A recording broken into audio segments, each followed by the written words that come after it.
নমস্কার, আমি তনুশ্রী।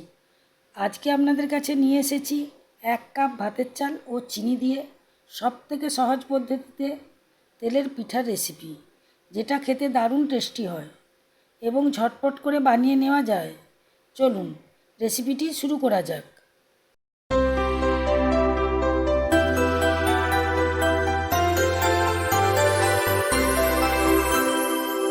তেলের পিঠাটা বানানোর জন্য আমি এখানে 1 কাপ ভাতের চাল নিয়েছি।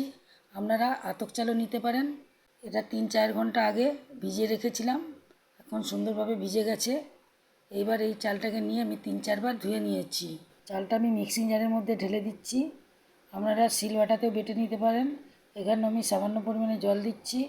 যখন এটা পেস্ট করবেন সামান্য জল দিয়ে আপনারা পেস্ট করে নেবেন। পেস্ট হয়ে গেছে, এবার আমি এখানে ঢেলে দিচ্ছি। মিক্সিং জারটা ধুয়ে অল্প পরিমাণে জল দিয়ে দিচ্ছি। 1 কাপ চিনি। যেই কাপ মেপে আমি চাল ভিজিয়ে রেখেছিলাম সেই কাপ মেপে আমি এখানে চিনি দিচ্ছি। চিনিটা আপনারা কম বেশি করে নেবেন। যারা মিষ্টি খায় একটু চিনি বেশি দেবেন, আর যারা কম খান একটু কম দেবেন। দিয়ে দিচ্ছি সামান্য নুন।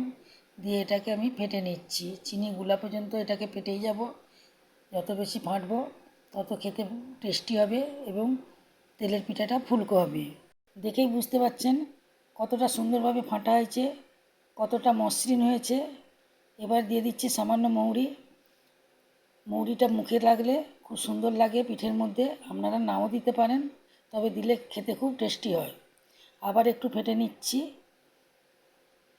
এবার আপনাদেরকে ব্যাটারটা দেখাচ্ছি। ব্যাটারটার ঘনত্ব ঠিক এই রকম হবে। তেলের মধ্যে একটা জায়গা দিয়ে দিয়েছি। তেল ও জায়গাটাকে খুব ভালোভাবে গরম করে নিয়েছি, তাহলেই পিঠাটা সুন্দরভাবে ফুলবে। কিছুটা ব্যাটার দিয়ে দিচ্ছি। আপনারা তেলের তোলায় এই ছোট জায়গাটা নাও দিতে পারেন, তবে এই জায়গাটা দিলে পিঠাগুলির সাইজ সব একই রকম হবে, দেখতেও ভালো লাগবে।